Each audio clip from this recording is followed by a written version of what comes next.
everybody, this is Money Mom. Welcome back to the channel. Are you guys ready for a recession? Let's get started and talk about it. A recession is coming. If you go and look back at history, I normally do not go into these kind of topics on this channel, but I thought I really feel led to do it. But I have some encouraging news and some really good tips, so stay tuned for that and let me get started and get right into it. Many of you may know this, but I will first start off by saying this. I am not a financial analyst or an expert. I'm not giving any advice. So whatever I say in any video, do your own research and talk to an expert. So that being said, I'm going to just say this. You guys know I'm 57. I was born in the 60s, and I've lived through the 70s and 80s and 90s, and I remember a lot of different things going on in history. We know right now that our inflation rate is almost up to 10%. I think it's 9.7 right now. Now, it's good to have some inflation. You don't want to have deflation because that's not good for the economy. So we need some inflation, but when inflation goes up above 5%, eventually the economy kind of has a crash. And what that means is people are not out spending money. So less money is being thrown out in the economy buying goods. And I've seen this happen before. So we saw some of this kind of happen in 2008. What generally happens? First thing is stock market crashes, but stock market always crashes, goes up and down. Number two, and I've seen this happen in my lifetime a couple different times, housing market crash. That's where people are upside down on their mortgages. So maybe they buy a home when the house is costing a whole lot, and we'll say they spend $300,000, and then after the crash, their house is only worth $200,000. But they're paying payments on the $300,000, and so they're kind of stuck there, and they would be upside down in their market, and they would take a loss if they tried to sell it. So that's why many people are trying to rent right now. But homes are expensive and renting also. Also job losses. Now right now, I mean, if you came to Dallas, every place I go, job wanted, everyone's short-staffed. I'm talking from stores, every place I know, seems like there's just short-staffed. I'm actually not 100, there's a lot of reasons that go into that. That would be another video. It's still kind of confusing to me, but I think many of it is because what I'm going to say, wages have not kept up with inflation. That may be a big part of it. People are wanting more, and so many people are overworked and doing the job of 3 or 4 people. It could be a variety of reasons, but these are the types of things that happen in a recession. So you can keep that inflation for so long, but eventually what comes up must come down. That being said, do your own research on that, and you can let me know what you think. I'm going to get into the good news though. What can we do if a recession hits hard, if people lose their jobs, and if it just seems like we're living in more of a depressed type economy, and maybe your house goes down in value, things like that. The main thing I'm going to tell people to do is I'm going to start with number 1. Obviously, this is a given. Keep your debt as low as you can. I know some people have debt. Sometimes life happens. But if you can, pay off your debt or get it lower. Number 2, you hear a lot of times, live within your means. I'm going to say, instead of live within your means, live below your means. The more money you can have left over after paying all of your expenses and your bills, your essential and non-essential, the better. The more we can have left over. That way we're prepared in case something does come up. And keep your bills low. I know I could work on keeping my bills lower. I've really lowered them. I used to live off about $4,000 a month. Now we live off about less than $2,500 a month. So we have done a lot better. But I could probably lower some things if I really wanted.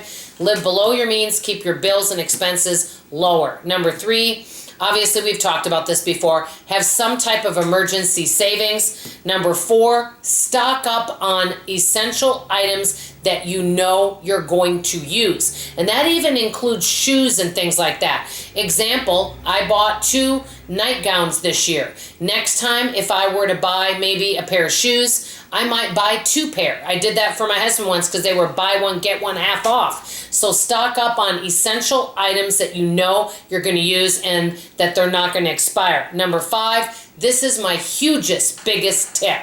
If you have a job, keep your resume active and keep it up to date. Make sure you're networking with other people and have more than one stream of income. When's a good time to look for a job? When you already have a job. So be on top of all of that. And with all of that too, keep developing more skills so that you're more employable. The more we know, whether we're taking classes, going to school, and the more we're learning things, the more employable we can be. Number 6, and this is another huge tip, bartering with one another. Each of us have gifts and things that we're really good at. If all of us, and I grew up like in the 1970s where neighbors helped each other all the time. I've used this example before, and somebody in my neighborhood might need help with their yard, and it's something that my dad would go shovel their driveway, and maybe that person would maybe make us a meal, things like that. We would help each other out. You know, maybe your child grew out of some clothes, so you've got a next door neighbor that has 4 boys, and you had a little boy that's older. Maybe you give them your clothes, and maybe she babysits for you Tuesdays and Thursdays. Bartering can save so much money, but so many nowadays, because people are working so much and for a variety of other reasons, people don't know their neighbors like they did growing up. Maybe bartering will come back, you know, popular again. Number 7, and this is a huge tip. Keep items repaired. Many times, let's say you lose your job and you do have a little bit of an emergency savings, but you know that your 4 tires are bald, everybody in the house needs new glasses, 2 people need dental work. If you keep up on top of all those things and you try making sure everything's taken care of and repaired, doesn't mean you've got to go get new flooring, but if something does need repair, you're on top of it now. If something does happen, you won't have that looming over you. Number 8, this is my other best tip. Surround yourself with like-minded people. All of us right here are kind of a support group. We come together, we share. Some of us are more frugal than others, but we're not here to compare. We're here to constantly improve each and every day and live life on our terms. I want to know from you guys right now. We know a recession, if we follow history, a recession is coming. We know. We don't know when. We don't know what it looks like. We can predict things, but we don't know for sure. But no matter whether we have a recession or not, I feel like in many ways it's good to always be prepared like there's going to be one. Prepare during the good times. This way, when something like this does happen, you're not going to be as stressed out.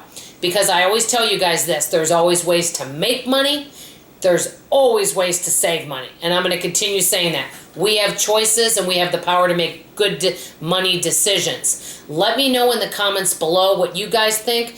What is your number 1 tip to prepare for a recession? And what are you doing right now to get your money in order? And how are you preparing? Also, one last thing.